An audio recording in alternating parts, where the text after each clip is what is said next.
Buenas noches, estudiantes. Quería estar con ustedes, pero por diferentes razones no puedo estar, como el pastor les habrá explicado.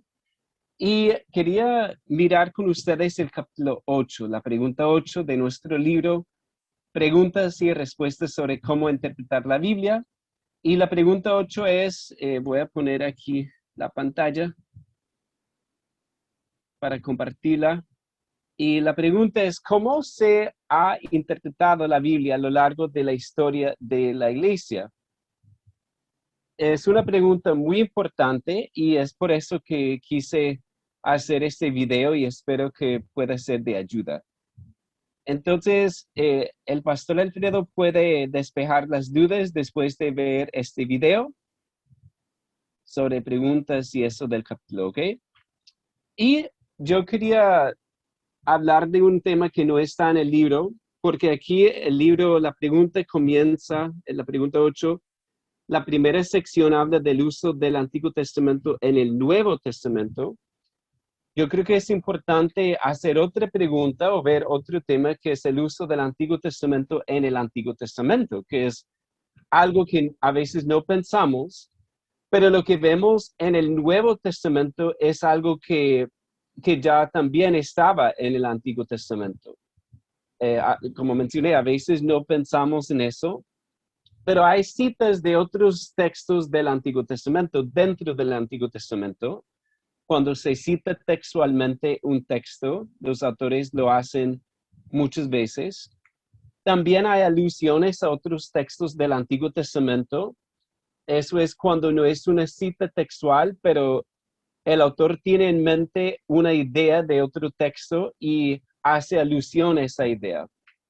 Y finalmente hay ecos de otros textos del Antiguo Testamento y con un eco es algo que quizás el autor no tenía en mente o no, sí, pues Dios obviamente tenía en mente porque Dios es quien obra en la historia, Él es quien soberanamente obra para que haya patrones en la historia y vemos que ciertos hechos se repiten o no se repiten, sino que podemos escuchar ecos de lo que ha pasado antes y podemos pensar especialmente en el Éxodo, es un gran ejemplo, que pasó una vez, pero hay varios éxodos dentro del Antiguo Testamento cuando personas salen de un lugar con la ayuda de Dios, etc.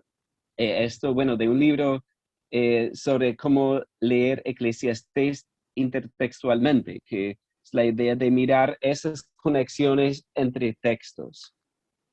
Aquí puse un par de ejemplos en Éxodo 34:6. Y pasando Jehová por delante de él, proclamó Jehová, Jehová, fuerte, misericordioso y piadoso, tardo para la ira y grande en misericordia y verdad. Y son palabras que escuchamos muchas veces a lo largo del Antiguo Testamento. También en el Nuevo Testamento escuchamos ecos de eso. Aquí solamente pongo un ejemplo o dos ejemplos que es Nehemías 9:17. No quisieron huir ni se acordaron de tus maravillas que habías hecho con ellos.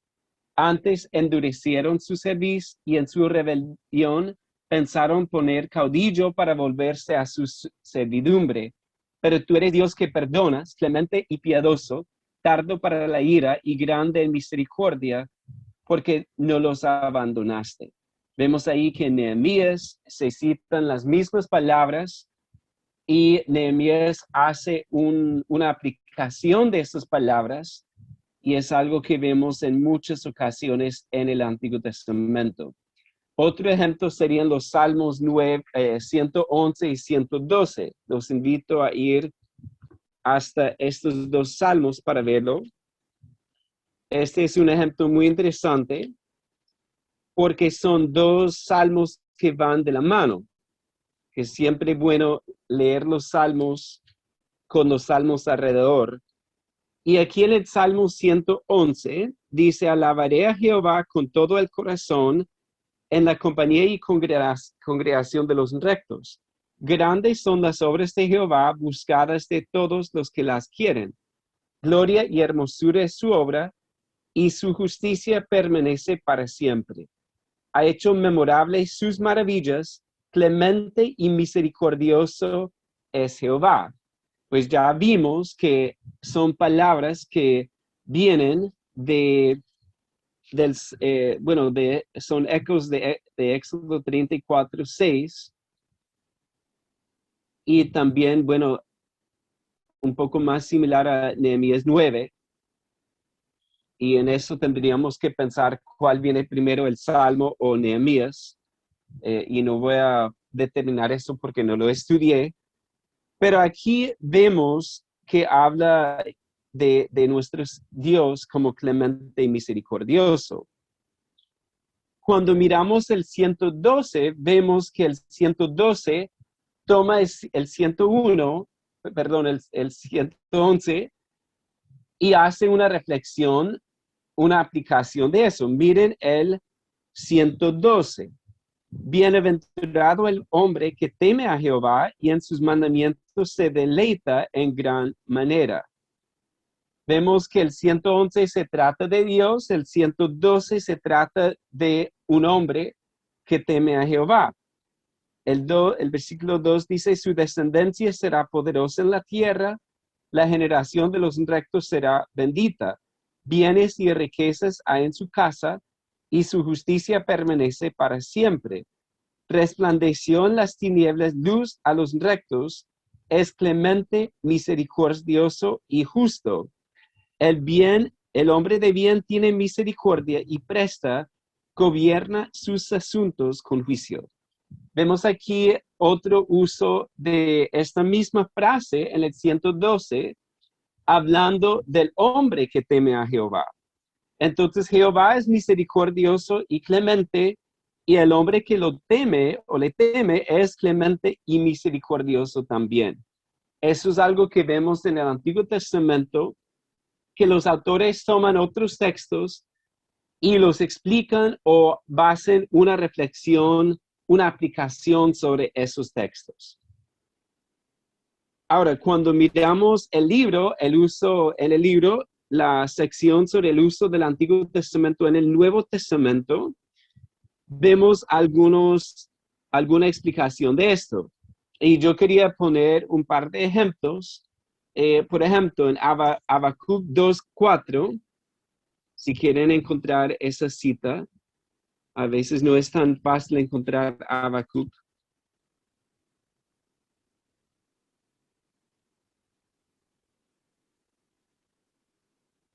Ok, finalmente, si tienen la misma Biblia, es la página 1128.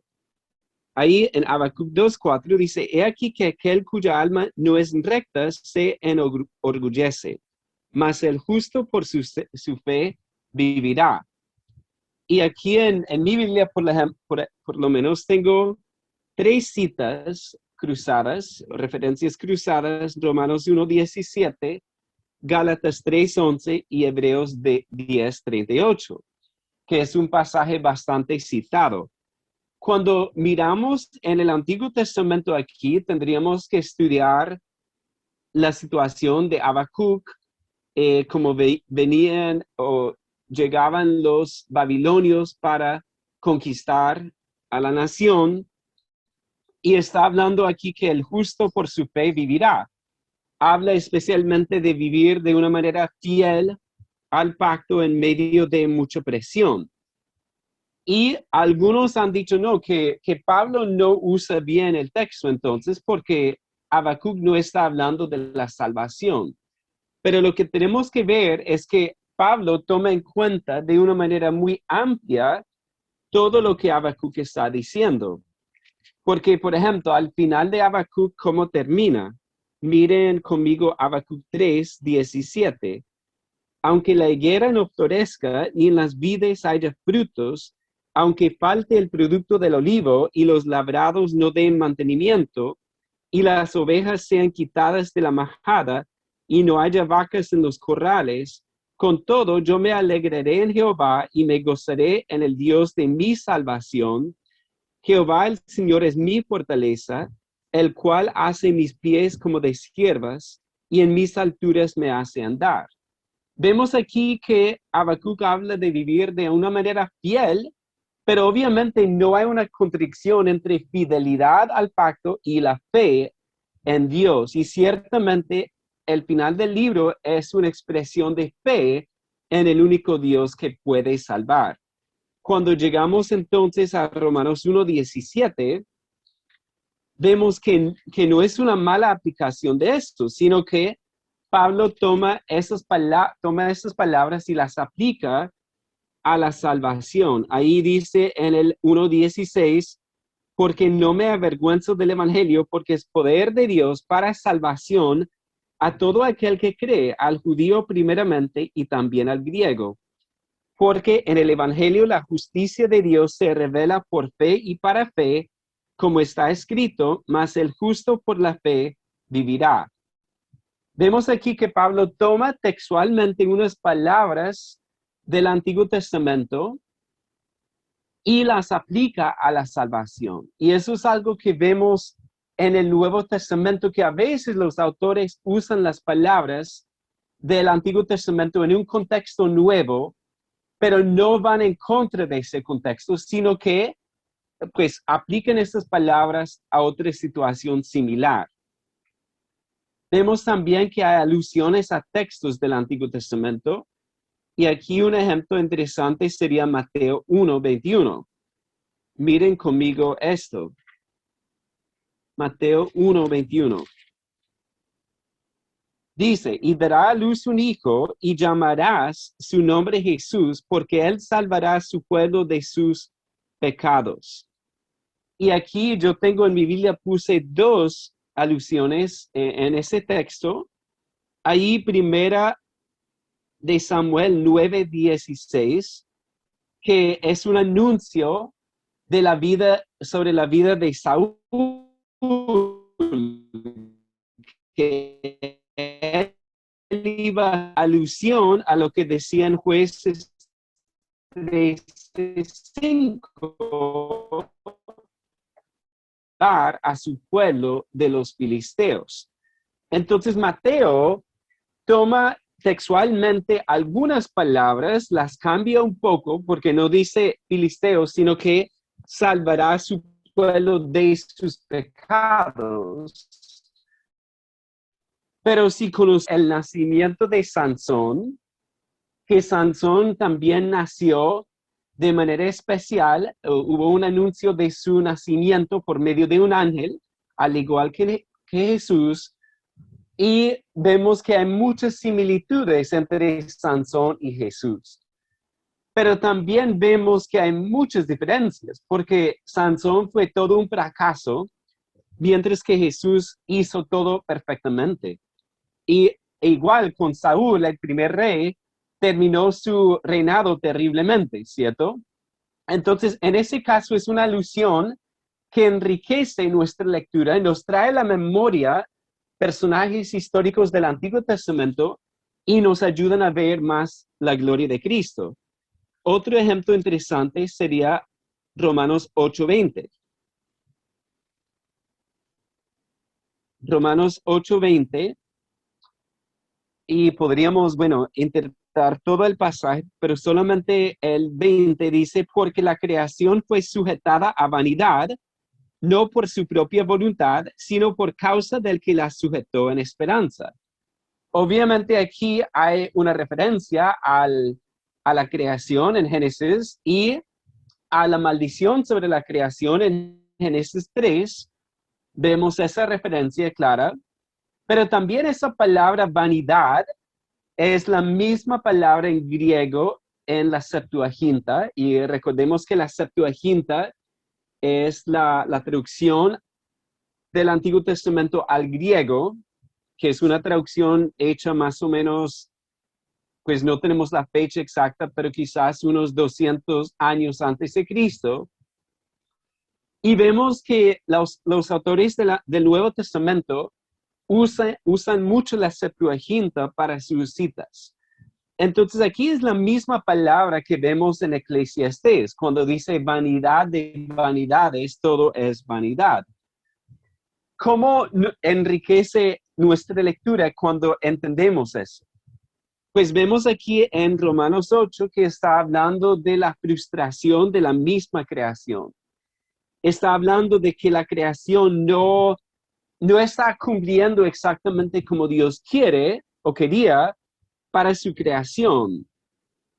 Pero también habla en Romanos 8 de que ahí en el 21, porque también la creación misma será libertada de la esclavitud de corrupción a la libertad gloriosa de los hijos de Dios.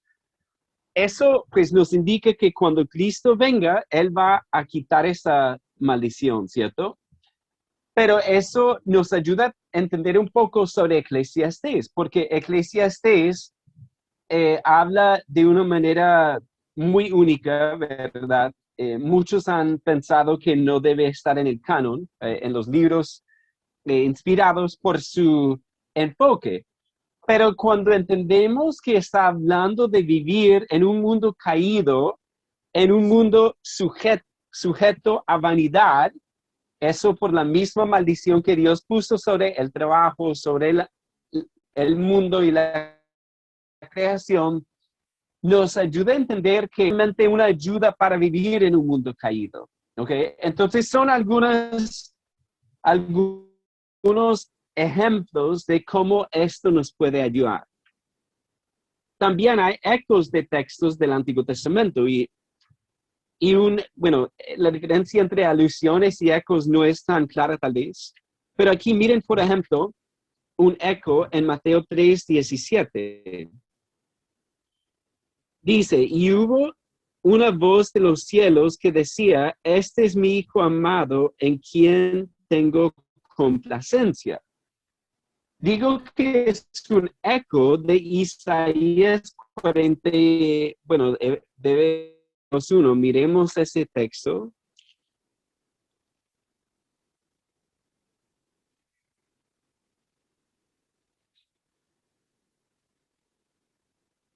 Y dice aquí en Isaías 42:1, he aquí mi siervo, yo le sostendré, mi escogido en quien mi alma tiene contentamiento.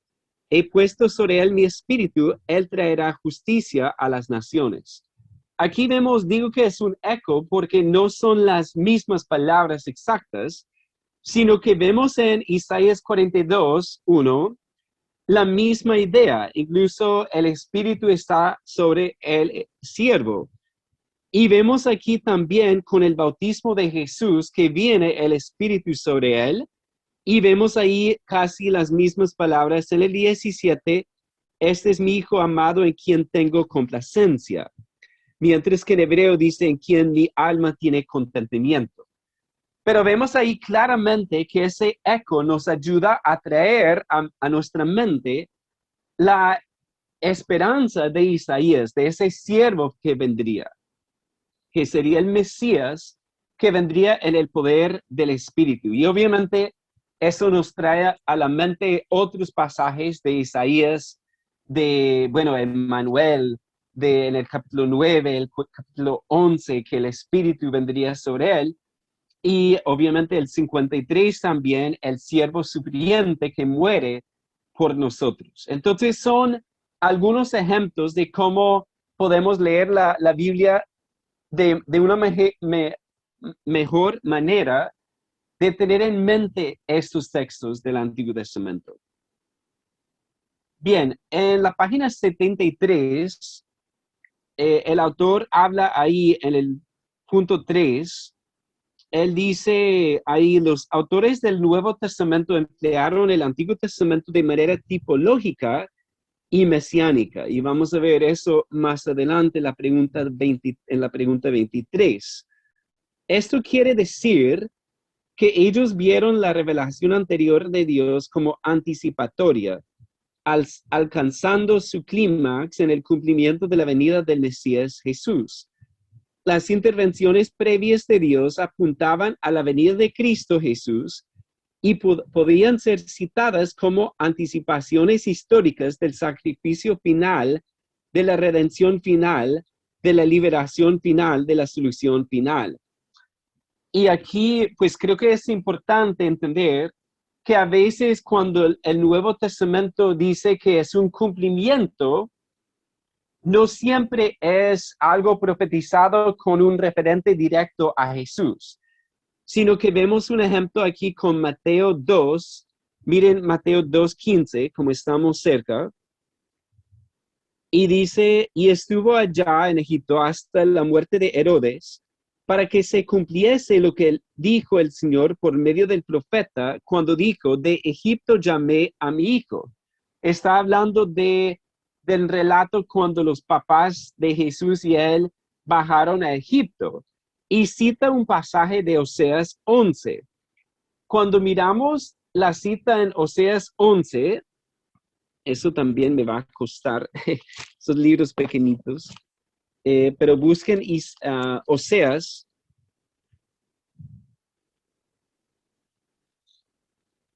11:1. Dice, cuando Israel era muchacho, yo lo amé y de Egipto llamé a mi hijo.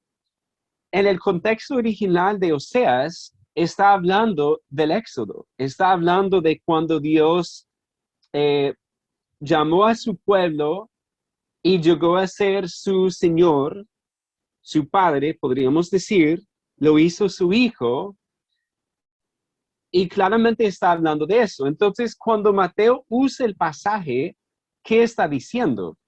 Pues él no está diciendo que Jesús es Israel completamente, sino que está hablando o llamando la atención sobre una similitud, y Jesús, vamos a ver que él hace lo que el pueblo no hizo. En Isaías lo dice también que Dios lo iba a hacer pacto por el pueblo, que él iba a cumplir en donde el pueblo no cumplía, ¿ok? Pero no es una profecía directa de decir, lo que Oseas 11:1 está hablando de Cristo. No, está hablando de la nación, pero Mateo usa ese pasaje para vincular la idea entre el pueblo y Cristo. Y obviamente cuando Cristo, por ejemplo, sale al desierto 40 días, eso no es una casualidad, porque el pueblo de Israel estuvo 40 años en el desierto y tenían comida, tenían agua que Dios proveyó milagrosamente, mientras que Jesús va al desierto solo, sin comida, y es tentado por Satanás y vence a Satanás, lo cual muestra que hizo lo que el pueblo no podía hacer. También miremos en el libro la página 74. Aquí habla del auge de la interpretación alegórica de los años 100 a 500. Y yo creo que es importante entender esto, hermanos. Quizás el autor es un poco más negativo de lo que yo sería con esto, pero quería mostrarles un ejemplo de San Agustín en un escrito que se llama Contra la Mentira. Y los escritos de él están en internet gratis en español. Y vemos aquí un ejemplo. Ahora, sus escritos pueden ser muy buenos, pero lo curioso para mí a veces es cómo él es tan buen intérprete bíblico en un pasaje y al otro párrafo se equivoca, o bueno, se va a la interpretación alegórica. Y vamos a ver un ejemplo aquí. Él dice, está hablando de pasajes difíciles en donde la gente podría decir que está bien mentir. Entonces, él cita un pasaje aquí de Jacob. Él dice, en todo caso, esas metáforas dicen cosas verdaderas y no falsas, porque significan cosas verdaderas, no cosas falsas, sea de palabra o de obra, pues lo que significan, eso es lo que dicen. Pero se juzga que son mentira porque no se entiende que lo que realmente significan. Eso es lo que dicen, sino que se cree que lo que dicen son cosas que son falsas. Para que esto se haga más claro, en los citados ejemplos atiende esto mismo que hizo Jacob. Bueno, ahí subrayé esas palabras porque no se entiende lo que realmente significan. Eso es una señal muchas veces que alguien va a recurrir a una interpretación alegórica. Es decir, ustedes no ven lo que quiere decir él. Él dice, ciertamente cubrió sus miembros con pieles.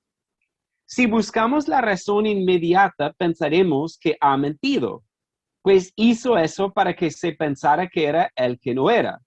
Pero si referimos este hecho a lo que de hecho quería significar, entonces vemos que las pieles de cabritos significan los pecados. Y por aquel que se cubrió con ellas, se significó aquel que no llevó sobre sí los pecados propios, sino los ajenos. Por tanto, una verdadera significación nunca se podrá decir realmente que es mentira. Y lo mismo que de su acción podemos decir de sus palabras. Bueno, vamos a ver un poco más, pero noten ahí lo que él está diciendo, ¿cierto? Él está diciendo aquí a lo que de hecho quería significar, ¿sí? El significado literal no es lo que él quería decir, o una verdadera significación. Y eso es lo que pasa con la alegoría o la alegorización, es que la persona apela a un significado escondido. Él continúa, porque cuando el padre le dice, ¿quién eres tú, hijo mío? Y él le responde, yo soy Esaú, tu primogénito. Si esto se refiere a aquellos dos hermanos gemelos, parecerá que es mentira. Pero si se refiere a aquello que se quería significar al escribir estos hechos y dichos, esto hay que entenderlo en su cuerpo, que es la iglesia. De aquel que al hablar de esto dijo, miren lo que hace, hermanos. Él no quiere reconocer que Jacob mintió, sino que dice, no, esto realmente habla de la iglesia. Y por lo tanto toma estas palabras. Miren, entonces veréis a Abraham, a Isaac y a Jacob y a todos los profetas en el reino de Dios. Y vosotros seréis arrojados fuera. Y vendrán de oriente y de occidente, del norte y del mediodía, y se sentarán en el convite del reino de Dios, porque los últimos serán los primeros y los primeros serán los últimos. Bueno, ¿qué hace Agustín aquí? Él no quiere reconocer que Jacob mintió, por lo tanto, habla de una alegoría aquí, de una forma simbólica, para citar cita un pasaje aquí de Cristo, los últimos serán los primeros serán los últimos. Ahora, quizás Cristo sí estaba pensando un poco en esa escena, estaba pensando en como un patrón de Dios en donde los que eran primeros serían los últimos. Puede ser. Pero lo que no debemos hacer es recurrir a esa alegorización. Es un ejemplo. Bien, vamos a pausar el video y en grupos quiero que hablen un poco sobre esta pregunta. ¿Cuáles son algunos problemas con este tipo de interpretación? Si pensamos en lo que hizo Agustín o si pensamos en otros ejemplos, ¿cuáles serían algunos problemas con este tipo de interpretación? Y cuando terminen, ya pueden regresar para ver el resto del video. Bien, espero que les haya ido bien. Aquí solamente comparto dos respuestas posibles en las cuales yo pensé. Primero, es una interpretación arbitraria que depende de lo que me parece permisible. Y eso es lo que vemos con Agustín. Cuando él habla de algunos personajes, es muy buen intérprete, es muy honesto y reconoce que mintieron.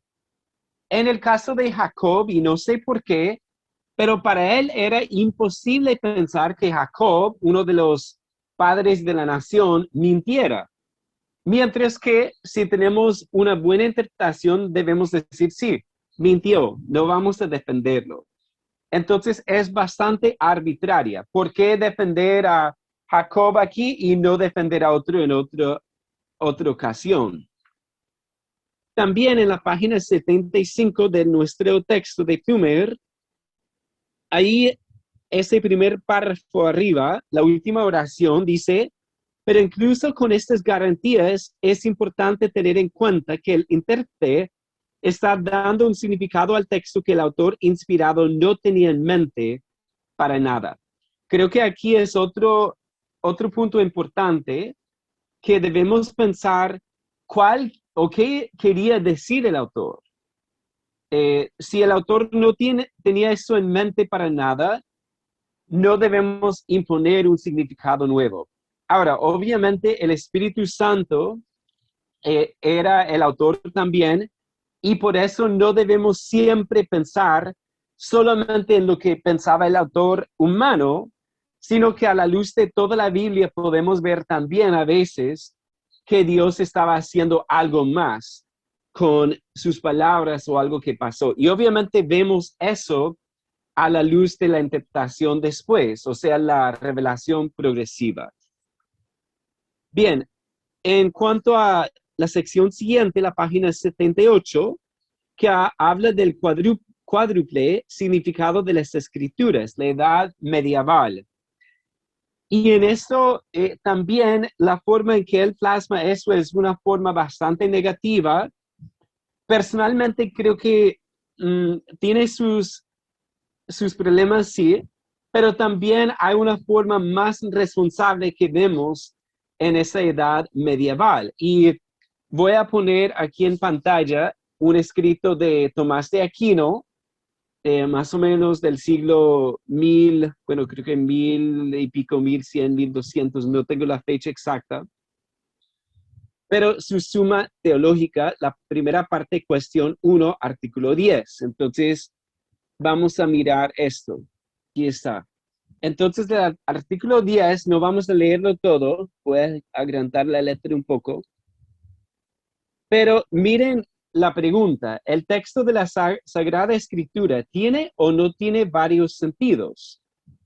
Y es un poquito al principio complejo leer a Tomás de Aquino, porque siempre hace primero una pregunta, después pone algunas objeciones y después vamos a ver que él habla de una autoridad. Aquí dice objeciones por las que parece que el texto de la Sagrada Escritura no tiene varios sentidos. Estos son el histórico, el literal, el alegórico, el tropológico o moral, el anagógico. ¿Ok? El anagógico habla de pensar en el futuro, llevar eso al final de los tiempos. Bien, entonces, ¿cómo comienza? Él comienza su argumento con algunas objeciones y después cuando dice, en cambio, esta sección aquí en la mitad, en cambio, cita una autoridad y después vemos su solución, que es lo más importante. Y mira lo que él dice. Él dice, hay que decir, el autor de la Sagrada Escritura es Dios, y Dios puede no solo adecuar la palabra a su significado, cosa que por lo demás puede hacer el hombre, sino también adecuar el mismo contenido. Así, de la misma forma que en todas las ciencias los términos expresan algo, lo propio de la ciencia sagrada es que el contenido de lo expresado por los términos a su vez significa algo. Así pues, el primer significado de un término corresponde al primer sentido citado, el histórico o literal, y el contenido de lo expresado por un término a su vez significa algo. Este último significado corresponde al sentido espiritual que supone el literal y en él se fundamenta. Este sentido espiritual se divide en tres. Como dice el apóstol en la carta a los Hebreos 7:19, la antigua ley es figura de la nueva, y esta misma nueva ley es figura de la futura gloria, como dice Dionisio en Eclesiástica Hierárquica. También en la nueva ley, todo lo que ha tenido lugar en la cabeza es signo de lo que nosotros debemos hacer. Así pues, lo que en la antigua ley figura la nueva, corresponde al sentido alegórico, lo que ha tenido lugar en Cristo o que va referido a Cristo. Bueno, una pausa ahí. Yo creo que aquí, aunque es un poco complejo esto, vemos aquí lo que ha tenido lugar en Cristo o que va referido a Cristo. Pues creo que hacemos algo muy similar cuando miramos el Antiguo Testamento y vemos que un texto nos habla de algo histórico en el momento, pero vemos también que más adelante eso se refiere a Cristo. Entonces, por eso, bueno, la forma en que lo explica no lo veo como un método eh, tan equivocado, ¿cierto? También dice, y que el signo de lo que nosotros debemos hacer corresponde al sentido moral. Bueno, en eso, hermanos, cada vez que leemos el Antiguo Testamento, el Nuevo también, y sacamos una aplicación moral, estamos hablando de ese sentido moral, que aquí sería, sí, el sentido moral. Lo que es figura de la eterna gloria corresponde al sentido anagógico, ¿ok? Entonces, sería esa otra forma que vemos en el libro cuando habla de la celestial, ¿ok? Ahora, si lo aplicamos como el autor Plumer con respecto a Jerusalén, pues quizás parece un poco extraño.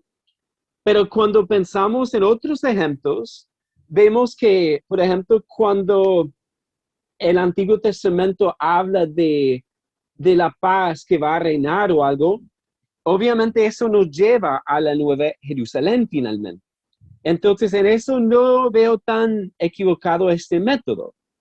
Miren también lo que dice Tomás de Aquino. El sentido que se propone el autor es el literal. Como quiera que el autor de la Sagrada Escritura es Dios, el cual tiene exacto conocimiento de todo al mismo tiempo, no hay inconveniente en que el sentido literal de un texto de la Escritura tenga varios sentidos, como dice Agustín en, bueno, el capítulo 12 de Confesiones. Yo lo pondría de otra forma, porque aquí no son varios sentidos, sino varias aplicaciones de ese sentido literal, que es realmente lo que él quiere decir, porque miren aquí abajito,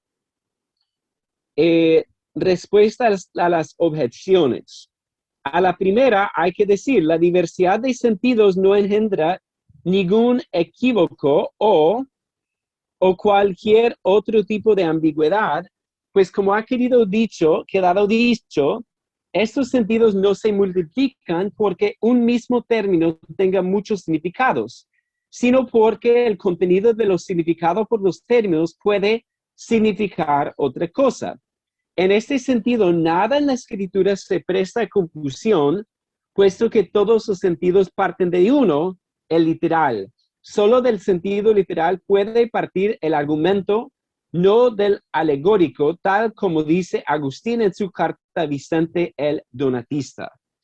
Y bueno, no voy a seguir más con eso, pero pueden ver ahí que el método no necesariamente es tan equivocada, ¿ok?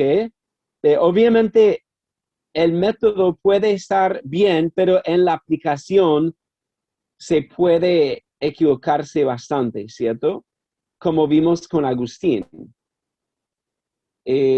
Miremos aquí un ejemplo que creo que nos puede ayudar un poco. Un ejemplo de Isaías 9, 1 y 2, porque creo que hacemos algo similar a veces, pero me gustó como Tomás de Aquino dice que todo tiene que eh, salir del significado literal. Un ejemplo aquí en Isaías 9, 1 y 2.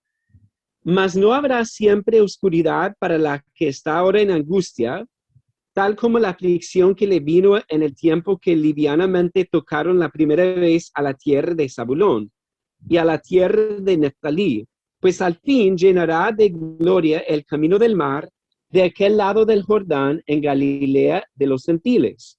El pueblo que andaba en tinieblas vio gran luz, los que moraban en tierra de sombra de muerte, luz resplandeció sobre ellos.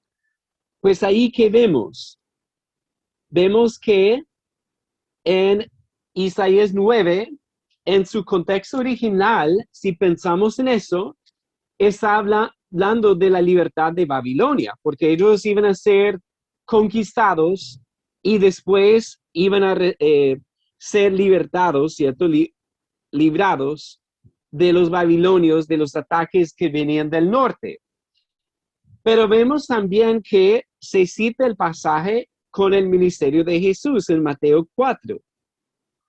Entonces, en Mateo está hablando de su ministerio en el norte de Israel cuando él era la luz entre ellos. ¿Ok?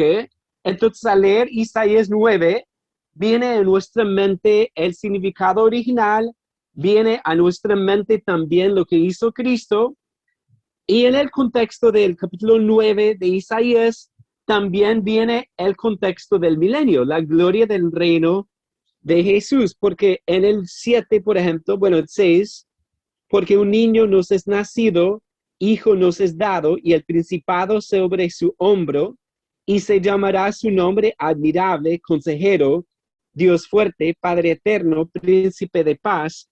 Lo dilatado de su imperio y la paz no tendrán límite sobre el rey, trono de David y sobre su reino, disponiéndolo y confirmándolo en juicio y en justicia desde ahora y para siempre. El celo de Jehová de los ejércitos hará esto.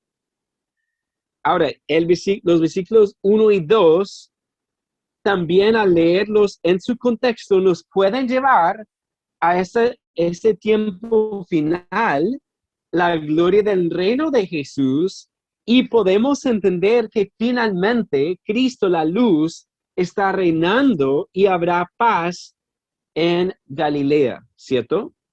Entonces hay que entender que cuando leemos algo, especialmente en los profetas, nuestra mente puede ir a varios lados en la escritura y a varias épocas en la historia de la palabra de Dios, ¿cierto?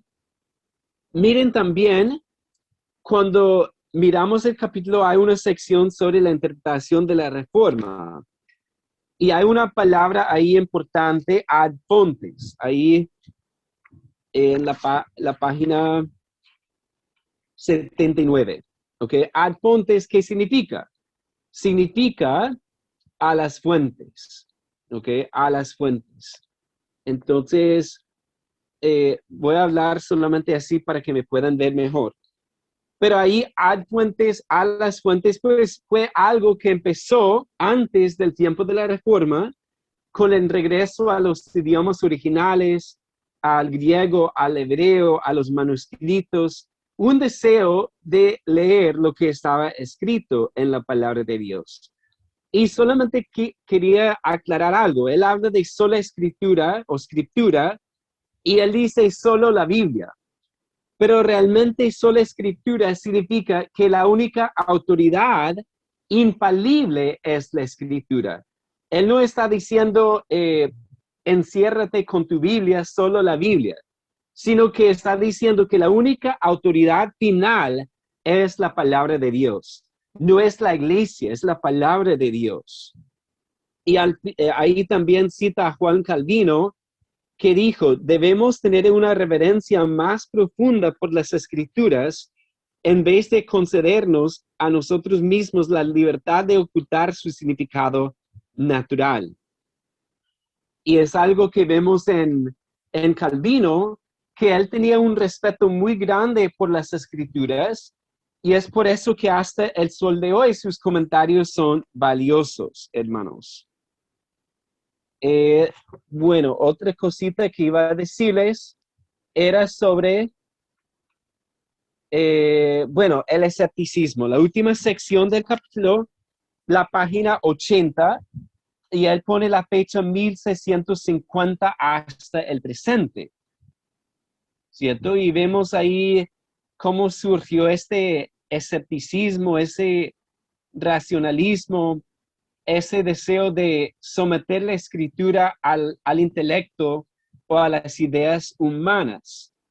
Y eso es algo que, bueno, quería compartir aquí en pantalla también otro pasaje que me fue un poco difícil encontrar un buen pasaje, pero encontré un artículo que después les doy la cita. Pero aquí, hablando de un hombre Strauss, y bueno, aquí dice el autor del artículo la resurrección de Jesús, el gran acontecimiento de los evangelios, el hecho trascendental para los orígenes del cristianismo, no sufre otra explicación que la mítica, según Strauss. Bueno, el autor habla de Bultmann, Strauss, hay varios de esa época, pero miren lo que dice Strauss. Según la creencia de la iglesia, Jesús volvió milagrosamente a la vida. Según la opinión de los deístas, como Reimarus, su cadáver fue robado por los discípulos. Según la exégesis de los racionalistas, Jesús no estaba muerto, sino en apariencia, y él volvió naturalmente a la vida. Miren aquí, hermanos, que él está anotando varias opiniones, ¿cierto? Y vemos aquí los deístas que el cuerpo fue robado, ¿cierto? O los racionalistas que no estaba muerto, sino que solamente parecía así. Y miren lo que él dice. Según nosotros, fue la imaginación de los discípulos la que, solicitada por su corazón emocionado, les presentó como vuelto a la vida al maestro, que ellos no podían resignarse a creer muerto, lo que durante siglos había pasado como un hecho exterior, considerado primero como milagroso por los creyentes, después como fraudulento y luego como simplemente natural. Es hoy en día catalogado entre los fenómenos de la vida del alma, vuelve a ser así un hecho puramente psicológico, un mito. Y miren ahí que en esa cita podemos ver varios ejemplos de cómo ese tipo de interpretación arruina la interpretación bíblica. Cuando ellos no quieren aceptar lo sobrenatural, entonces tienen que llegar a otras interpretaciones. Si me recuerda National Geographic, que si han visto programas, no, que cuando cruzaron el Mar Rojo, eso fue algo natural de aquel entonces que pasó. ¿Quieren explicar todo de forma natural o como vimos ahí con Strauss, de forma mitológica? Que no, que eso Jesús no resucitó realmente físicamente, sino que resucitó en el corazón de los discípulos. Y obviamente, si nosotros tenemos ese punto de vista, no vamos a poder aceptar lo que la palabra dice, ¿ok? Y para finalizar la página 81, el autor habla de los estudios o enfoques canónicos o teológicos y pues él dice que puede tener su uso. Yo diría que sí, porque ese movimiento ha producido muchos libros buenos al pensar de manera teológica en lo que están haciendo los autores. ¿Ok? Entonces, no solamente leer el pasaje y enfocarnos solamente ahí, sino levantar los ojos a ver lo que está diciendo en todo el canon y entender su significado más amplio a la luz de Cristo, y realmente son enfoques también importantes. Entonces yo los dejo en este momento, pero muchas gracias, hermanos. Bendiciones.